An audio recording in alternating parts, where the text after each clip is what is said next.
ideas for India, what the next 25 years mean for India, and India's place in the world. We will now listen to another viewpoint, broadly on the same subjects, from a leader of an organization which has arguably been one of the greatest political movements in modern history. An organization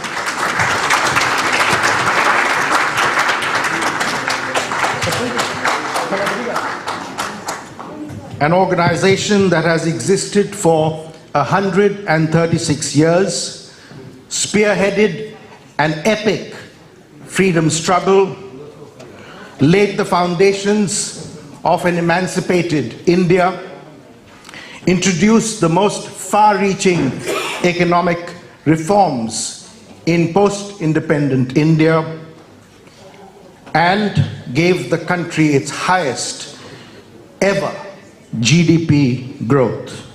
But an organization which today is facing severe headwinds. So can the Indian National Congress reinvent itself? Can the Congress of Gandhi, Nehru, Bose, of Azad, Patel and Rajagopalachari overcome the forces that have gripped India for the past 8 years? We will soon know. Ladies and gentlemen, welcome Rahul Gandhi.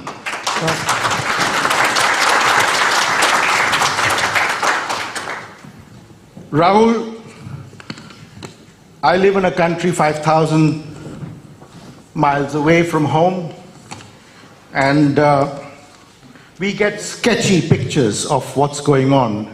So my first point to you would be, what's the big picture? What's really going on in India at the moment? Some time back, I gave a speech in Parliament where I described India as a union of states. And this is how India is described in our constitution. India is not described as a nation. In our constitution, the line is, India, that is Bharat, is a union of states. And the design that was developed by Mahatma Gandhi, I would say that emerged out of the freedom movement, was a negotiation between these states and identities, religions. And so India didn't develop top down. It almost emerged bottom up, right? And all these states, UP, Maharashtra, Assam, Tamil Nadu, they all got together and created a negotiated peace, let us say. From this union of states, which required a conversation, emerged the instruments of that conversation. The Constitution, the idea that one man will have one vote, the election system, the democratic system, the election commission, the IITs, the IIMs, all these institutions emerged from the union that provided the constitution, and from the constitution, these institutions that allow this conversation to take place. Because it is a negotiation, a dynamic negotiation. Emerged modern India. Now what is happening is there is a systematic attack on the institutions that allow the conversation to take place. Right? There is a crushing effect on all these institutions. There's an attack on the constitution, there's an attack on the election system, there's an attack on the broad institutional framework of the country, and the result is that India is no longer, the states of India are no longer able to negotiate. They're no longer able to talk. And that space that used to be the space of conversation, that used to be the space of negotiation, is being occupied by the deep state, by the institutions of the state that control the state internally. The CBI, the ED, that's what's happening, right? And our job as the Congress, who actually help build that structure, help build that negotiation framework, our job, and not just our job, the job of the opposition, is to defend that conversation, to make sure that the structures of that conversation, the constitution, the institutions, are not captured by the RSS by one idea, but they are accessible to all the states. That's really the battle. And if you want to take it to the crux, we believe India is a negotiation between its people. We believe India is its people. The BJP and the RSS believe that it is a geography, that it is a sone ki chiriya, whose benefits should be distributed according to the karma of its people.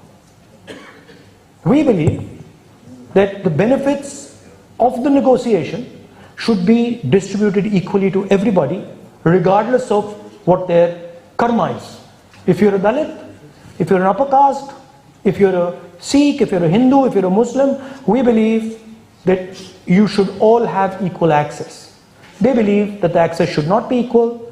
Certain groups of people should get more benefit from the sone ki chiriya, and other people should get less and less and less benefits from the sone ki chiriya, and the poorest Dalit should not get nothing. That's the real conflict that's taking place. So what you described is extremely troubling, and I'll come back to it in a moment. I've just been asked a slip to say that this conversation is under Chatham House rules, if you get what that means. And so no video cameras, please.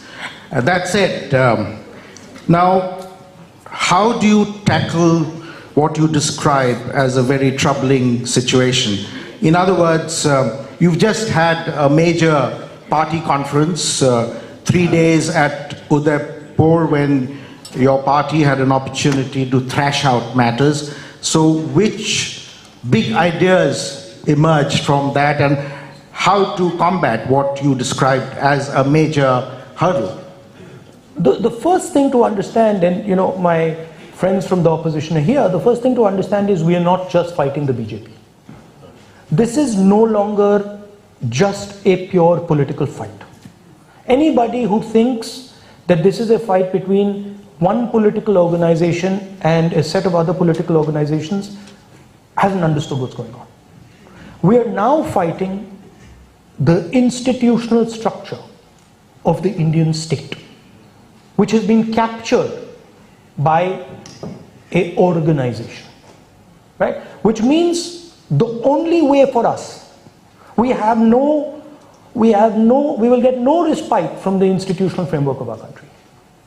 The only way for us is to go to the large mass of the Indian people. And that's not just the Congress, that's all opposition parties, right? And so what the Congress basically is structuring,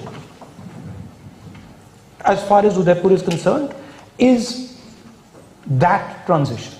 How does the Congress party now go back to its roots and start moving into mass action, right? So that is what was discussed. The central elements of that, BJP has 100% control of media, control of communication, control of those structures.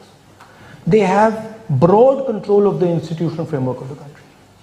So we have to think about communication. We will not be able to match the funds they have, but we have to think of communication in a completely new way.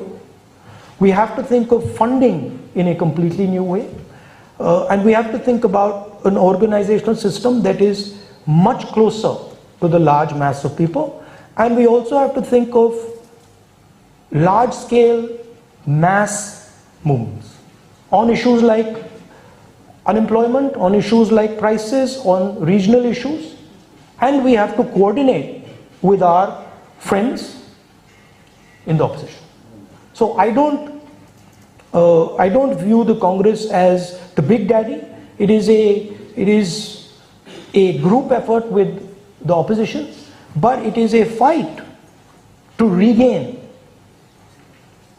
India.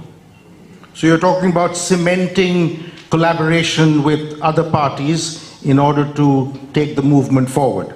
Yes, and the point I made in Udaipur, which was misconstrued, is that this is an ideological battle now, right? And it is a national ideological battle, which means that, of course, we respect, for example, the DMK as a Tamil political organization. But the Congress is the party that has the ideology at the national level. So the Congress will have to think about itself as a structure that is enabling the opposition, right? In no way is the Congress superior to the other opposition parties. We are all fighting the same battle. They have their space, we have our space. But the ideological battle that is taking place is between the national vision of the RSS and the national vision of the Congress. So Nehru said in that famous midnight speech, he spoke about the soul of India having been suppressed under British rule and the soul finding utterance. Do you see a similarity between the pre-1947 situation in India and today, where the soul of India has been suppressed? Yes, and I would say that from the soul of India comes the voice of India, right? And a soul without a voice means nothing. And what has happened is that India's voice has been crushed. It has been crushed by an ideology. It is crushed by the way technology has moved. It has been crushed by the institutional framework of our country itself, which has become parasitical, right? So the deep state, the CBI, the ED, the stuff that is hidden is now chewing the Indian state. It's eating the Indian state, much like what happened in Pakistan. Yes, and I see a lot of political leaders, in fact distinguished friends, Salman Khurshid, former External Affairs Minister of India, and Sitaram Yechuri, General Secretary of the CPIM, and several others, familiar faces. I may not be knowing them personally, but this audience also has a number of people from the business sector, and therefore I'd like to turn to economic affairs. What would Congress's economic policy be? Because it seems to me that certainly in the last 4 years, the Indian economy has been on decline, and certainly on a sharp decline in the last 2 years. And given this state of affairs, what can you offer to the corporate sector by way of the Congress's vision, your vision of an economic policy in the event Congress returns to power at the center? Look, there is if you want to understand the economic policy in India, you have to take a step back and you have to see what's going on in the rest of the world, right? And broadly, what you see is that the Chinese dominate production on the planet, right? What America used to dominate 70, 80 years ago, America used to be the production center of the world. Today that is shifted to China. Without building a production system, right? You can call it manufacturing system. But without building a production system, India is not going to be able to give its people jobs. It's that simple. And we can beat about the bush by saying we are service center of the world and all that. But it is going to lead to social problems. Because the vast majority of our people need what can only be given to them from manufacturing. So that's one thing. Moving from an idea of growth is enough to an idea where growth is important, but production and manufacturing are key. And I think there is a huge opportunity for us if we think about it properly in that area, because the world wants an alternative, right? Second thing is, jobs in India are created in the small and medium business area, and that has been systematically attacked and destroyed by the BJP. Demonetization, GST, and later the farm laws, they are attacks on the informal sector, on the small and medium businesses. So a vision for the small and medium, and a vision where you start to put money into those structures. And then for the larger businesses, an equitable playing field. I mean, sorry, but what is going on in India, there are practically 2 businesses in India. There's not a third. And that's not good for anybody, right? So that would be the broad framework. As far as the private sector versus the public sector, I'm of the view that the public sector should be in key strategic industries and should not be doing things that are not strategic and key. And I think that it is the private sector that is actually going to drive the process, the economic process in India. So that has to be freed from the bureaucratic, from the attack that is taking place from the deep state on the businesses.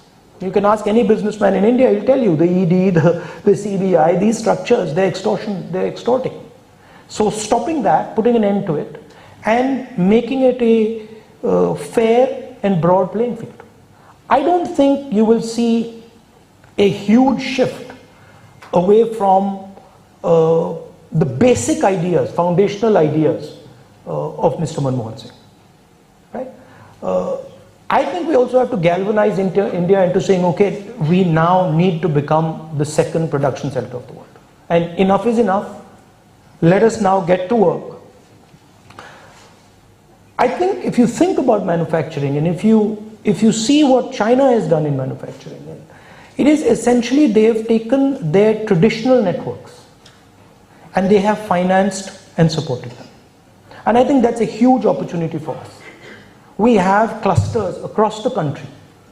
In every state, we have clusters, leather clusters, brass clusters, agricultural clusters. We have to connect our financial system to these clusters, right?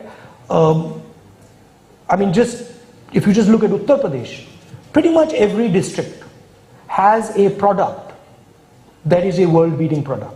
But they have no finance, they have no marketing support, they have no incentive structure. So thinking about our past economic system, the past networks, and repurposing them, linking them to the global economy and financing them properly. I think that's a huge opportunity for Indian business. But sorry, one last thing. I think it's very dangerous for one company to control all the airports, all the ports, all the infrastructure. You're talking about a private sector monopoly, which used to exist a long time ago, but the liberalization of 1991 should have ended that. But it has never existed in this form. It has never existed with such massive concentration of power and capital. And this is another aspect that is throttling the conversation, because there is control of the media through this concentration of capital. But there's a reality, and the reality is that unemployment is at a record level. Wholesale inflation, I'm told, has now reached 15%, and yet the BJP is winning elections and the Congress is not. Why is this happening? Polarization and total dominance of media, right? If you spend 4 or 5 hours looking at Indian television, you will find you only see Mr. Narendra Modi. You certainly won't see my friend Yechuriji on television. In fact, I don't think you've ever been on television. I mean, not to be mean, I'd love to see you on television, but I don't think they would like to give that perspective, you know. But turning to... Also there's another thing which one has to accept, which is that the RSS has built a structure that has penetrated into the large mass, right? And the opposition parties and the Congress need to build such a structure, and we need to go much more aggressively to the large mass of people, the 60-70% of people who don't vote for the BJP, and we need to do it together. So how will you do that? Because that's obviously a major challenge. It hasn't happened for 8 years. Through the idea, one of the ideas that we stated in Udaipur, which is the idea of mass participation. Look, we are sitting on a powder keg, right? We are sitting on a India that is primed, right? We have massive level of polarization. We have huge unemployment. We have, as I said, the backbone of employment broken, and we have massive concentration of wealth. We are going to have social problems. They're coming, without any doubt. There is going to be a mass upsurge. Now the question is, can the opposition make that upsurge peaceful, effective in changing the politics? You could also have a situation where you have an uncontrolled upsurge, which is what we are seeing in Sri Lanka, right? India is not in a good place. The BJP has spread kerosene all over the country. You need one spark and we'll be in big trouble. And so I think that's also the responsibility of the opposition, the Congress, that bring people together, bring the communities together, bring the states together, bring the religions together, and say, listen, we need to cool this temperature down, because if this temperature doesn't cool down, things can go wrong. You mentioned polarization. You must have noticed that the US Secretary of State, Antony Blinken, publicly at a press conference with the Indian External Affairs Minister and Defense Minister present, spoke about human rights violations in India. That, I think, coming from the government in the United States, a government which is otherwise quite friendly towards India, is certainly something which raised alarms. What is the Congress doing about these alleged human rights violations? I mean, first of all, I'm glad the United States has woken up to this idea. I mean, we've been, we don't need the United States to tell us that there's polarization in India. And in fact, it's taken them quite a long time to sense it. We're, of course, fighting the polarization, right? We're, of course, holding a position that brings people together, and we're doing that. The Congress is doing that, the opposition is doing that. But I think what the gentleman reflects is that a destabilized India, a India which spirals out of control, is a problem for the globe. It's not just a problem for us. Democracy in India is a global public good.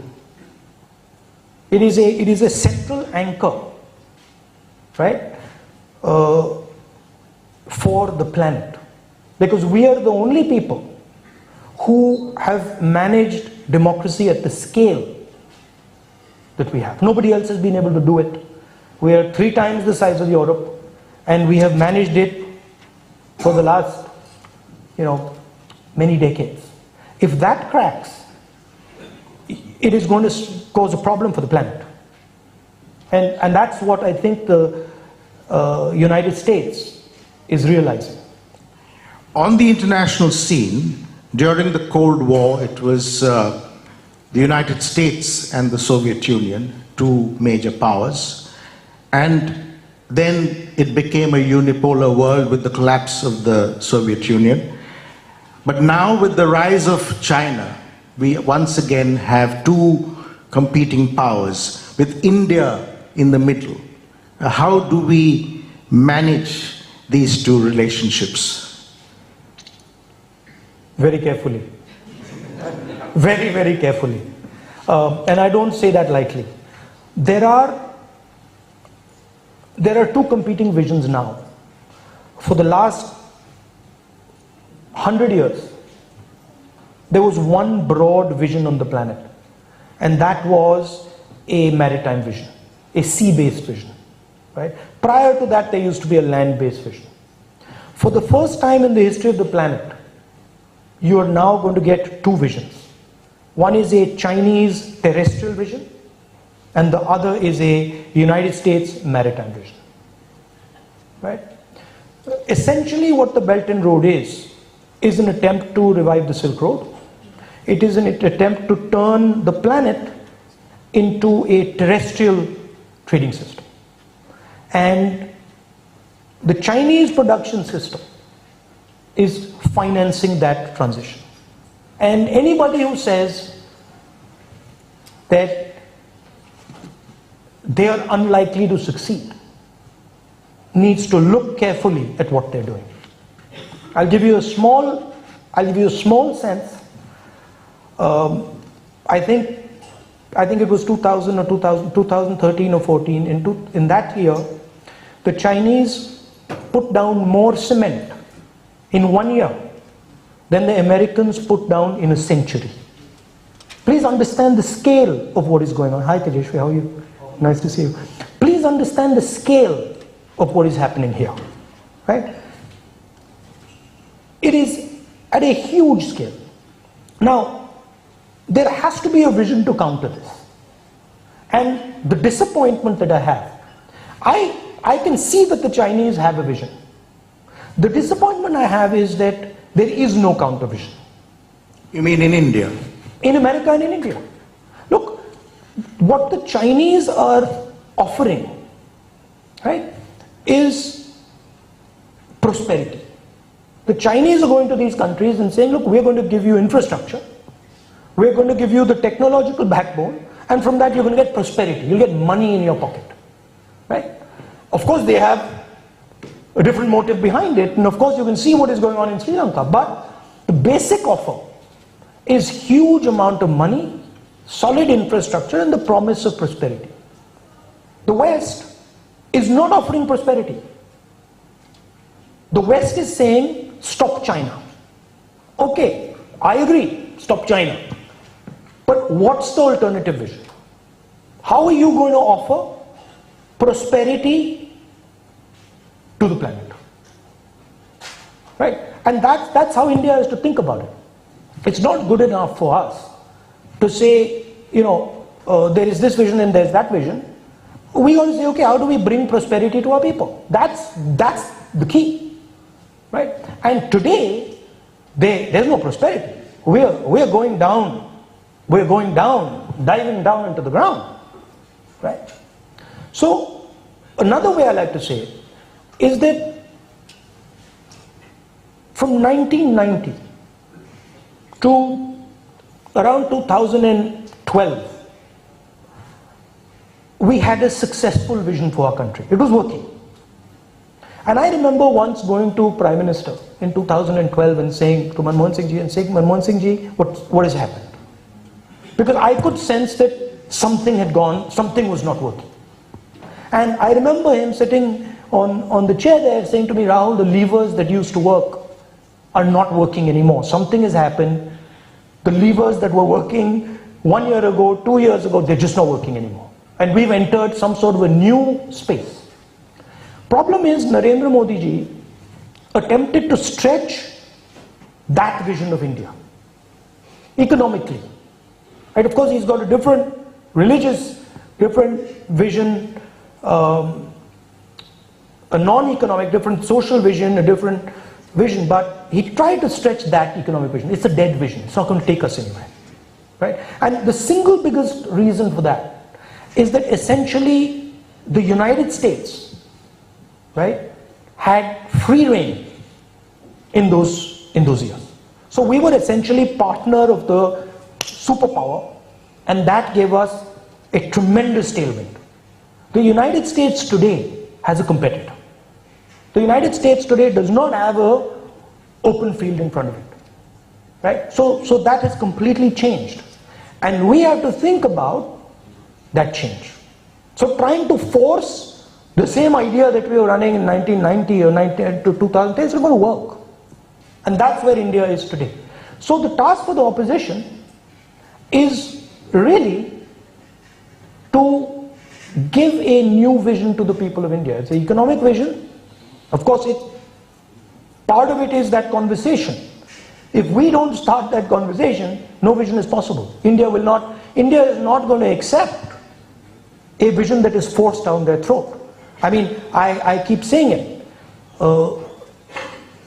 The Tamils, the Maharashtrians, even UP, Manipur, Nagaland, they have their own vision. You have to incorporate those visions into the Indian vision. Right? You can't tell them, sorry, this is what we think, now you're going to be forced to do. They'll refuse. Right? So a huge part of it is starting that conversation up again, making all the states believe that they're part of this discussion, and then coming up with a set of ideas that solve the production problem, that allow us to navigate the US China conflict. So I think that's a conversation. You've spoken about prosperity being a way out, but the specific situation is that there's high tension with China on the border, and it's been there for more than 2 years. How do you tackle this rather dangerous situation? That's exactly the task of foreign policy. That's exactly what Mr. Jaishankar should be doing. And we are, by the way, we are very skilled at it. We have a natural ability. Our mind can manage complexity. Please understand, the Indian mind, if it can do one thing, it can manage complexity beautifully. Right? So we are faced with a complex situation. We need to manage that complexity. We can't think about it in a superficial, unsophisticated way. There are structures that we have used. The idea of Panchsheel is there. The idea of neutrality is there. Right? Some version. Of course, we have a relationship with the United States, and we have a partnership with the United States. But we have to navigate this water. I think the way I think about it, I like what Indira Gandhi ji once said. You know, do you lean to the left or do you lean to the right? No, we stand up straight. And I think there's a place for India there's an opportunity and a place for India to stand up straight. Are you therefore recommending a return to multi-alignment as opposed to leaning towards the United States? No, I'm saying pragmatically navigate the waters you're in. Look at the situation and pragmatically taking into account your country, your requirements, your needs, the idea of prosperity, the idea of a conversation, use those fundamentals to navigate a situation that you find in front of you. Right? You might find multiple ways to do it. But don't forget about your past and about your capabilities. Don't just say, "Bhaiya, theek hai, hum aise karega," and to hell with everything that, to hell with our history, to hell with our understanding, right? We have huge capabilities. I know, I've seen them. We have huge capabilities in our foreign affairs, foreign services. We have huge capabilities in our growing. No one's listening to them. So in the midst of all this, we have the... When you stifle conversation at the national level, you also stifle conversation in the Prime Minister's office. Please understand that. You cannot have a country that is not allowed to speak and then a Prime Minister's office that tells the Prime Minister the truth. You cannot have those two things. The Prime Minister has to have an attitude, I want to listen. And then from there, everything flows down. Our Prime Minister doesn't listen. And because our Prime Minister doesn't listen, no bureaucrat thinks he needs to listen. I was talking to some bureaucrats from Europe, and they were saying that the Indian Foreign Service is completely changed. They don't listen to anything. They're arrogant. Now they're just telling us what orders they're getting. There's no conversation. You can't do that. But good or bad, India presumably has to live with Narendra Modi for the next 2 years. And in that scenario, how does the world tackle the Ukraine situation, and what contribution can India make towards a solution? Look, what is Ukraine, right? If you look at it, Ukraine is the Russians saying to the Ukrainians that we refuse to accept your territorial integrity. We refuse to accept that these two districts belong to you.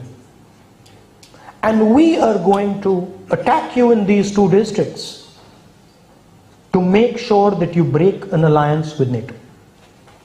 To make sure that you break an alliance with the United States. That's what Putin is doing. Putin is saying, I'm not ready for you to have an alliance with America, and so I'm going to question your territorial integrity and I'm going to attack you. Please recognize the parallels between what is going on in Ukraine and what is going on in Ladakh and in Doklam. Please realize that the same idea is at play. There are Chinese forces sitting in Ladakh, there are Chinese forces sitting in Doklam. The Doklam forces are designed for Arunachal Pradesh, the forces in Ladakh are designed for Ladakh. And the same principle is there. What the Chinese are saying, we do not accept your territoriality, and please, we do not accept the relationship you have with the United States. So we have to realize that there is a problem on the border. And we have to, whether we like it or not, we have to prepare for that problem. Because if we don't, we're going to get caught off guard. My problem with the government is that they don't allow a discussion. Chinese troops are sitting inside India today. Right? They've just built a huge bridge over the Pangong Lake. Why are they doing that? Right? They are setting up the infrastructure. They're obviously preparing for something. Right? But the government doesn't want to talk about it. Government wants to stifle the conversation. That's bad for India. I mean, they can keep saying that I raised the China issue. Yes, I raised the China issue because I'm worried about it. I'm worried that Chinese troops are sitting inside India, and I can see exactly what is happening in Ukraine. Right? I said this to the foreign minister, in one of our conversations, and he says, you know what? You have a point. That's an interesting way to look at it. Please realize there are parallels to what is going on. Right? And so I will come to questions from the audience, because it's only democratic that I do so. No question of, there will be very few because I'm being signaled that we are running out of time. But before I let Rahul go, let me just ask him, in politics, and I've never been in politics, I'm only an observer. You're in politics, every Indian's in politics. No. Everybody's in politics, everyone pretends they're not. My grandfather was in politics, my great uncle was in politics, but I have never joined any political parties, so I can't say that I'm in politics, neither in Britain nor in India. Having said that, the way I look at it is that there are three roles primarily a politician can play in public life. One is an organizational role, the second is a parliamentary role, and the third, for want of a better description, a Gandhian role, that is being at the head of a mass resistance. Which do you think you are best suited to? See, I don't buy the idea of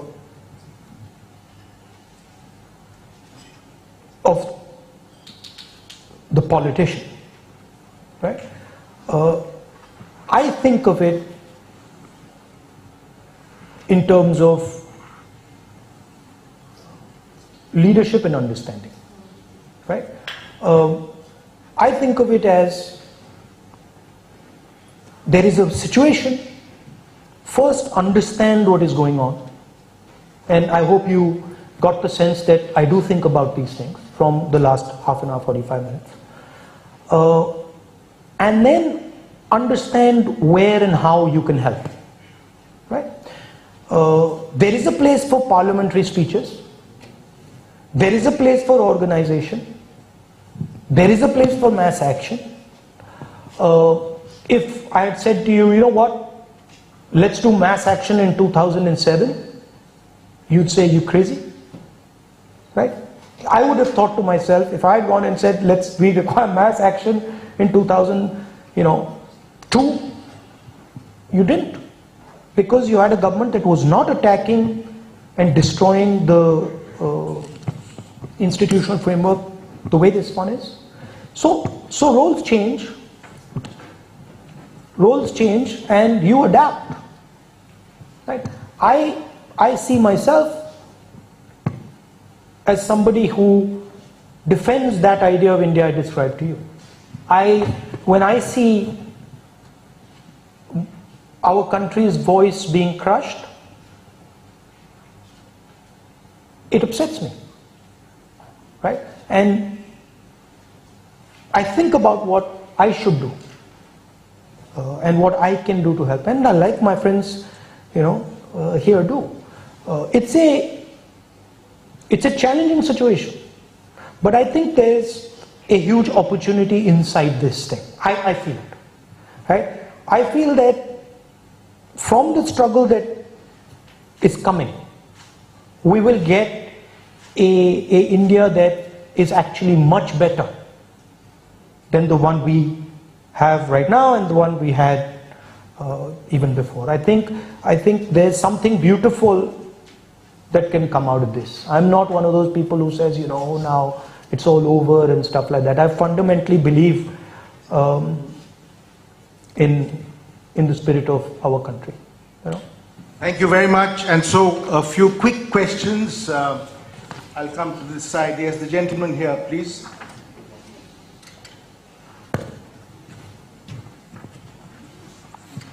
Yes. Rahulji, you beautifully put forward a view wherein you said China is trying to sell a vision. Doesn't matter good or bad for the country. But West is saying, just stop China. Don't you feel in India? I'm also from a party which is with Congress. In India, BJP is trying to put forward an agenda and it is going full-fledged with it. And we, Congress and its alliance partners, are saying stop BJP. Should we have a combined strategy and a vision for 2024 which people will accept and people want that to be the vision for our great nation? I don't think the opposition is simply saying stop the BJP. They are of course saying stop the BJP because the BJP is taking away the architecture through which we converse, right? So for us to have an equal playing field with them, we need those institutions. We need a judiciary, we need election commission, we need a free press, we need a system where we can finance ourselves the same way they do. So obviously we're going to say, you know, please, if you're attacking the institutional structure, we just stop. We have to do that, right? But I don't think the opposition is saying that, is purely saying stop the BJP. What we are saying is have an India where diverse views, different views, have space and can negotiate. I disagree with my friend Yechuri on many things. He disagrees with me on probably more things than I disagree with him on, right? But we talk. Right, we have a conversation and we talk, and I say, you know, Yechuri, I don't agree with this, and he says, well, you know what, I don't agree with that. So that conversation is what the opposition is trying to have. From the conversation will come great things. The lady in the middle there, yes. Hi, thank you very much for sharing your thoughts. So my question was going to be, it's for those of us who share your vision and share this idea of India, what has often been frustrating on not just the part of the Congress party, but the opposition as well, of which we have leading representatives today, is not the lack of ideological vision that's persuasive, but of organizational strategy and of a strategic vision, if you like, for capturing power, because with the best will and the best intentions in the world, without power, there is no translating that vision into a reality as we would like to do. So what, in the Congress conclave and the opposition conclaves, what is the alternative organizational strategy to mobilize, to get to either the mass movements or the other things that you mentioned, that there can be? And a quick point on the Foreign Service. I mean, one thing again. I think we'll restrict it to that one question. But there's a huge personnel deficit. There's just not enough personnel on the ground. The personnel deficit is not because we can't have personnel. It's because the ministry wants to concentrate power. The system wants to concentrate power. So I simply do not believe that India cannot recruit 10,000, 20,000, 30,000, 50,000 exceptional people to be in the foreign ministry. It's that they don't want to do it, because that would require a decentralization of power. It would require a completely different transmission of power. So I'm not one who believes that there are not enough brilliant youngsters in India who could be, you know, in the foreign services. And I've seen this internally. I've seen this structure, and it's not just foreign ministry. It's everywhere. India loves to concentrate power. The second question is, people tell us that we should have a cadre like the BJP. And I tell them, the day we have a cadre like the BJP, we will be the BJP. We are a mass party. We are a party that listens to the expression of the Indian people. We have an organizational structure, but it is nowhere near the organizational structure of the BJP, and it should never ever be. Because please realize, what the BJP does is shout and stifle voices. What we do is listen. They're two different things, they're two different designs. Right? A cadre is designed to stifle the voice. A cadre is told, you will say this and you will say nothing else. And Yachuriji is looking at me in a strange way. But it's designed to push a particular set of ideas down people's throats. Whether in his system it's the communist idea, or in the RSS system it's true, right? We're not designed like that. We are designed to listen to the people of India and pull out their voice and place it on the table, right? And we have an opportunity now that we haven't had for many years to completely redesign the Congress through mass action. So that is, and so do a lot of the opposition people. One last question from this side of the room. That's the last, and we'll then have to move on to refreshments.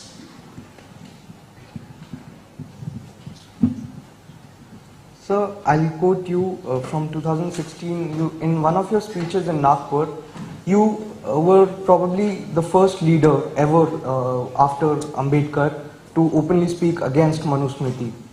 And over the past few months, I've been realizing that you've been speaking to save the institutions which safeguard our constitution. So there are two parts now. One is of the Manusmriti and one is of the constitution. Will the Congress openly come up against the caste system and will they clear their stance on this issue, sir? It's a bit unfair to say I'm the only leader who's done that. Let's look at Mahatma Gandhi. The single biggest attack on Manusmriti in Indian history is the Constitution of India. There is no bigger attack on Manusmriti than the Constitution of India. How does saying one man should get one vote equate with Manusmriti? Doesn't, right? And let's look at Mr. Manmohan Singh. How does Manrega equate with Manusmriti? Manrega says anybody who's ready to work can work. Manrega doesn't say if you're an upper caste guy you will get this much money, if you're a lower caste guy you'll get this much money. How does RTI equate with Manusmriti? It doesn't. So the Congress, through its actions, has been attacking the social system of the country. And it's done it throughout, right? Is the idea of liberalization aligned with Manusmriti? No, it's not. Because according to Manusmriti, only 2-3 people should have everything. They should be sitting on top, right? So the basic design of the Congress and everything the Congress does, and all our workers, that's what they do. That's why the BJP says Congress Mukh Bharat, right? We fundamentally believe that India and every single human being in India should be given the same rights, the same opportunities. We believe that, one, because it's fair, and two, because we know that India can only survive if you do that. If you stop doing that, India will fragment. Ladies and gentlemen, a big hand for Rahul Gandhi. Thank you.